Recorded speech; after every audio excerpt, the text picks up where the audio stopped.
Akashvani.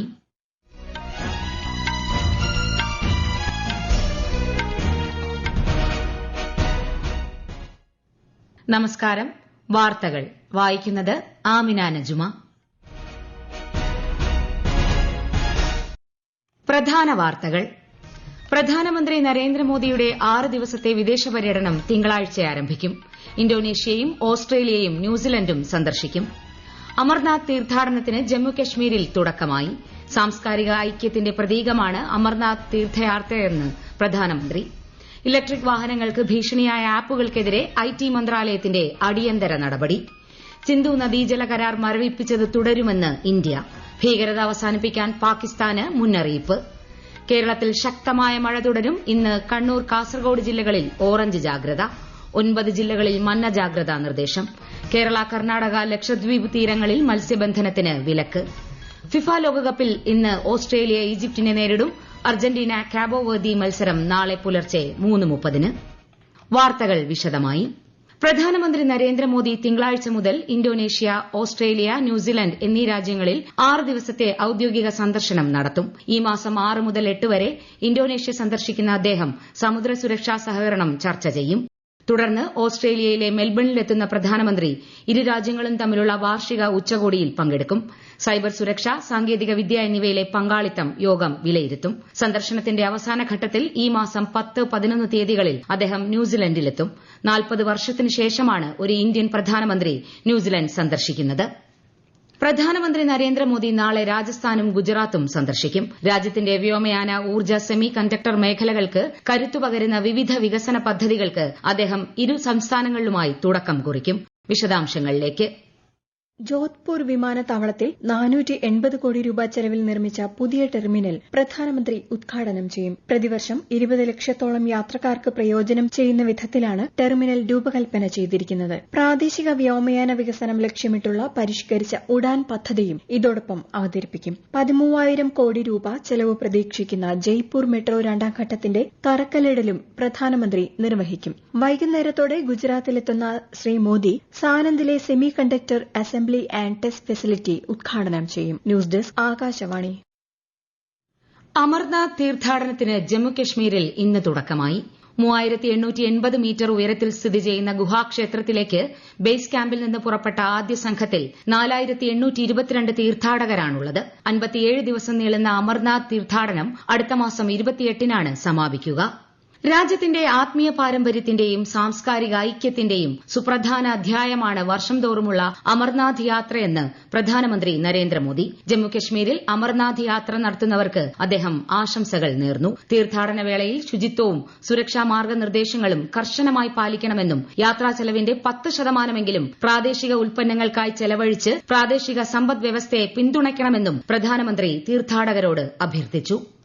Electric വാഹനങ്ങൾക്ക് സുരക്ഷാ ഭീഷണിയുണ്ടാക്കുന്ന 3 ആപ്പുകൾ ഗൂഗിൾ പ്ലേ സ്റ്റോറിൽ നിന്നും ആപ്പിൾ ആപ്പ് സ്റ്റോറിൽ നിന്നും അടിയന്തരമായി നീക്കം ചെയ്യാൻ കേന്ദ്ര സർക്കാർ നിർദ്ദേശം.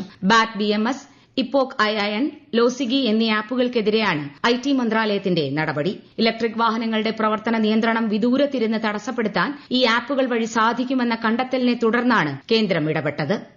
ആധാർ മൊബൈൽ ആപ്ലിക്കേഷൻ വഴി ഇമെയിൽ വിലാസം സൌജന്യമായി പുതുക്കാൻ സൌകര്യമൊരുക്കി unique identification authority of India. July 1 മുതൽ 6 മാസത്തേക്കാണ് സേവനം ലഭ്യമാകുക. ആധാർ ആപ്പിൽ സേവനമാരംഭിച്ച് 2 ദിവസത്തിനുള്ളിൽ തന്നെ 2.5 ലക്ഷത്തിലധികം ആളുകൾ ഇമെയിൽ വിലാസം അപ്ഡേറ്റ് ചെയ്തതായി ഇലക്ട്രോണിക്സ് ഐടി മന്ത്രാലയം അറിയിച്ചു. കേരളത്തിൽ ശക്തമായ മഴ തുടരും. ഇന്ന് കണ്ണൂർ, കാസർഗോഡ് ജില്ലകളിൽ ഓറഞ്ച് ജാഗ്രതയും 10 ജില്ലകളിൽ മഞ്ഞ ജാഗ്രതയും നൽകിയിട്ടുണ്ട്. തിരുവനന്തപുരം, കൊല്ലം, ആലപ്പുഴ ഒഴികെ എല്ലാ ജില്ലകളിലും നാളെ മഞ്ഞ ജാഗ്രതയാണ്. കേരള, ലക്ഷദ്വീപ് തീരങ്ങളിൽ ഇന്നും നാളെയും, കർണാടക തീരത്ത് ചൊവ്വാഴ്ച വരെയും മത്സ്യബന്ധനത്തിന് വിലക്കേർപ്പെടുത്തി. ഈ വാർത്തകൾ ആകാശവാണിയിൽ നിന്ന്. ആകാശവാണി വാർത്തകളും വാർത്താധിഷ്ഠിത പരിപാടികളും all India radio news Thiruvananthapuram YouTube ചാനലിലും all India radio news Thiruvananthapuram Facebook പേജിലും AR News_ തിരുവനന്തപുരം ഇൻസ്റ്റഗ്രാം അക്കൌണ്ടിലും AR News_TVM X ഹാൻഡിലും ലഭ്യമാണ്. ഫിഫ ലോകകപ്പ് ഫുട്ബോളിൽ അൾജീരിയയെ ഏകപക്ഷീയമായ 2 ഗോളുകൾക്ക് പരാജയപ്പെടുത്തി സ്വിറ്റ്സർലൻഡ് പ്രീ ക്വാർട്ടറിൽ പ്രവേശിച്ചു. ഇന്ന് രാത്രി 11:30 ഓസ്ട്രേലിയ ഈജിപ്ത് മത്സരം നടക്കും. നാളെ പുലർച്ചെ 3:30 നടക്കുന്ന നോക്കൌട്ടിൽ ലോക ചാമ്പ്യന്മാരായ അർജന്റീന നവാഗതരായ കാബോ വെർദിയെ നേരിടും. കൊളംബിയ ഘാന മത്സരം നാളെ രാവിലെ 7 മണിക്കാണ്. ഇന്ത്യ ഇംഗ്ലണ്ട് രണ്ടാം ട്വന്റി ക്രിക്കറ്റ് മത്സരം നാളെ നടക്കും. രാത്രി 7-ന് മാഞ്ചസ്റ്ററിലാണ് മത്സരം. 5 മത്സരങ്ങളാണ് പരമ്പരയിലുള്ളത്. കഴിഞ്ഞ ദിവസം നടന്ന 1-ാം മത്സരം മഴ മൂലം ഉപേക്ഷിച്ചിരുന്നു. ഭീകരവാദത്തെ പിന്തുണയ്ക്കുന്ന പാകിസ്ഥാൻ നിലപാടിൽ മാറ്റമില്ലാത്ത പശ്ചാത്തലത്തിൽ സിന്ധു നദീജല കരാർ മരവിപ്പിച്ച നടപടി ഇന്ത്യ തുടരുമെന്ന് വിദേശകാര്യ മന്ത്രാലയം. അതിർത്തി കടന്നുള്ള ഭീകരപ്രവർത്തനങ്ങൾക്കുള്ള പിന്തുണ പാകിസ്ഥാൻ ഉടൻ അവസാനിപ്പിക്കണമെന്ന് വിദേശകാര്യ മന്ത്രാലയ വക്താവ് രൺധീർ ജയ്സ്വാൾ ആവശ്യപ്പെട്ടു. വെനസ്വേലയിൽ മരിച്ച ഇന്ത്യൻ നാവികന്റെ മൃതദേഹത്തിൽ നിന്ന് ആന്തരിക അവയവങ്ങൾ നീക്കം ചെയ്തതായുള്ള റിപ്പോർട്ടുകളിൽ അദ്ദേഹം ആശങ്ക രേഖപ്പെടുത്തി. വിഷയത്തിൽ അടിയന്തരമായി അന്വേഷണം നടത്തി റിപ്പോർട്ട് നൽകാൻ വെനസ്വേലൻ അധികൃതരോട് ആവശ്യപ്പെട്ടതായി ശ്രീ ജയ്സ്വാൾ ന്യൂഡൽഹിയിൽ മാധ്യമങ്ങളോട് പറഞ്ഞു. We have taken up the matter with Venezuelan authorities with a request to urgently investigate the matter. Question regarding IWT. India's position on the Indus Waters Treaty is consistent. IWT stands in abeyance in response to Pakistan's continued sponsorship of cross-border terrorism. വാർത്തേതര വിഭാഗങ്ങളിലെ television റേറ്റിംഗുകൾ പ്രസിദ്ധീകരിക്കുന്നത് താൽക്കാലികമായി നിർത്തിവെക്കാൻ broadcast audience research കൌൺസിലിന് കേന്ദ്ര നിർദ്ദേശം. 2026 television rating നയപ്രകാരം licence പുതുക്കുന്നതുവരെയാണ് നിയന്ത്രണം. പുതിയ നിബന്ധനകൾ പാലിച്ച് licence certificate ലഭിക്കുന്നതുവരെ റേറ്റിംഗ് നടത്തരുതെന്ന് ബാർക്കിന് ഇൻഫർമേഷൻ ആന്റ് ബ്രോഡ്കാസ്റ്റിംഗ് മന്ത്രാലയം നിർദ്ദേശം നൽകി. പ്രതിരോധ സേനയുടെ യുദ്ധസന്നദ്ധത ശക്തിപ്പെടുത്തുന്നത് ലക്ഷ്യമിട്ട് 52,000 കോടി രൂപയുടെ പ്രതിരോധ സാമഗ്രികൾ വാങ്ങാനുള്ള നിർദ്ദേശങ്ങൾക്ക് അംഗീകാരം നൽകി ഡിഫൻസ് അക്വിസിഷൻ കൌൺസിൽ. കരസേനയ്ക്കായി Akash Tarang anti drone electronic warfare സംവിധാനം, man portable anti tank guided missile, ഇടത്തരം ദൂര വ്യോമ പ്രതിരോധ മിസൈൽ സംവിധാനം, അതിഹ്രസ്വദൂര വ്യോമ പ്രതിരോധ സംവിധാനം തുടങ്ങിയവ വാങ്ങുന്നതിനാണ് അനുമതി. നാവികസേനയ്ക്കായി നിരീക്ഷണം, രഹസ്യവിവര ശേഖരണം എന്നിവയ്ക്കുള്ള fixed wing high altitude pseudo satellite, കപ്പലിൽ നിന്ന് പ്രവർത്തിക്കുന്ന ആളില്ലാ വ്യോമ സംവിധാനം എന്നിവയ്ക്കും അംഗീകാരം ലഭിച്ചു. സ്റ്റീൽ ഇറക്കുമതിയുമായി ബന്ധപ്പെട്ട പ്രശ്നങ്ങൾ ചർച്ച ചെയ്യുന്നതിനായി സ്റ്റീൽ മന്ത്രാലയം ഈ മാസം 9-ന് ന്യൂഡൽഹിയിൽ തുറന്ന ചർച്ച നടത്തും. അന്നേ ദിവസം രാവിലെ 11 മുതൽ വൈകുന്നേരം 5 വരെ കമ്പനികൾക്കും അസോസിയേഷനുകൾക്കും സ്റ്റീൽ ഇറക്കുമതിയുമായി ബന്ധപ്പെട്ട പ്രശ്നങ്ങൾ ഓപ്പൺ ഹൌസിൽ അവതരിപ്പിക്കാമെന്ന് മന്ത്രാലയം അറിയിച്ചു. മിസോറാമിലെ കാഴ്ചപരിമിതരായ വ്യക്തികൾക്ക് ആധുനിക സാങ്കേതിക വിദ്യകളുടെ സഹായത്തോടെ മെച്ചപ്പെട്ട വിദ്യാഭ്യാസവും തൊഴിലവസരങ്ങളും ഉറപ്പാക്കാൻ സംസ്ഥാന സർക്കാരും ടൊയോട്ട കിർലോസ്കർ മോട്ടോറും ധാരണാപത്രത്തിൽ ഒപ്പുവച്ചു. മിനക്കോയിൽ നടന്ന ചടങ്ങിൽ സാമൂഹ്യക്ഷേമ വനിതാ ശിശുവികസന വകുപ്പ് മന്ത്രി ലാൽ റിൻപുയുടെ സാന്നിധ്യത്തിലാണ് കരാർ ഒപ്പിട്ടത്. 16ാം ധനകാര്യ കമ്മീഷന്റെ ശുപാർശകൾ ചർച്ച ചെയ്യുന്നതിനായി പഞ്ചായത്ത് രാജ് മന്ത്രാലയം ഇന്ന് ന്യൂഡൽഹിയിൽ സംസ്ഥാന പഞ്ചായത്ത് രാജ് മന്ത്രിമാരുടെ ദേശീയ ശില്പശാല സംഘടിപ്പിച്ചു. ഗ്രാമീണ തദ്ദേശ സ്ഥാപനങ്ങൾക്കായി 4,35,236 കോടി രൂപ ശുപാർശ ചെയ്തതായി മന്ത്രാലയം അറിയിച്ചു. 15ാം ധനകാര്യ കമ്മീഷന് കീഴിലുള്ള 5 വർഷത്തെ വിഹിതത്തേക്കാൾ ഏകദേശം 84% വർധനയാണ് ഉണ്ടായത്.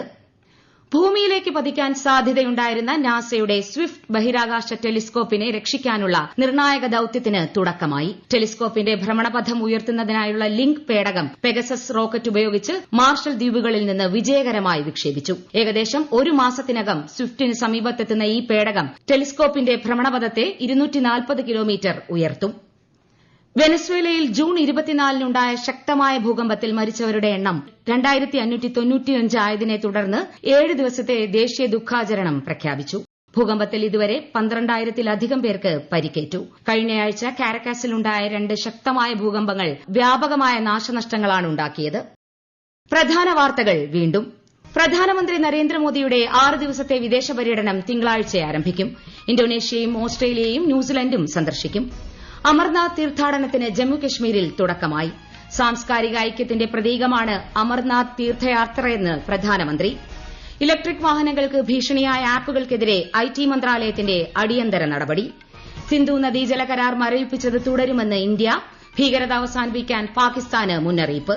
കേരളത്തിൽ ശക്തമായ മഴ തുടരും. ഇന്ന് കണ്ണൂർ, കാസർഗോഡ് ജില്ലകളിൽ ഓറഞ്ച് ജാഗ്രത. 9 ജില്ലകളിൽ മഞ്ഞ ജാഗ്രതാ നിർദ്ദേശം. കേരള, കർണാടക, ലക്ഷദ്വീപ് തീരങ്ങളിൽ മത്സ്യബന്ധനത്തിന് വിലക്ക്.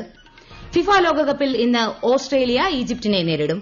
അർജന്റീന കാബോ വെർദി മത്സരം നാളെ പുലർച്ചെ 3:30-ന്. വാർത്തകൾ കഴിഞ്ഞു. അടുത്ത വാർത്താ പ്രക്ഷേപണം 8:35-ന്.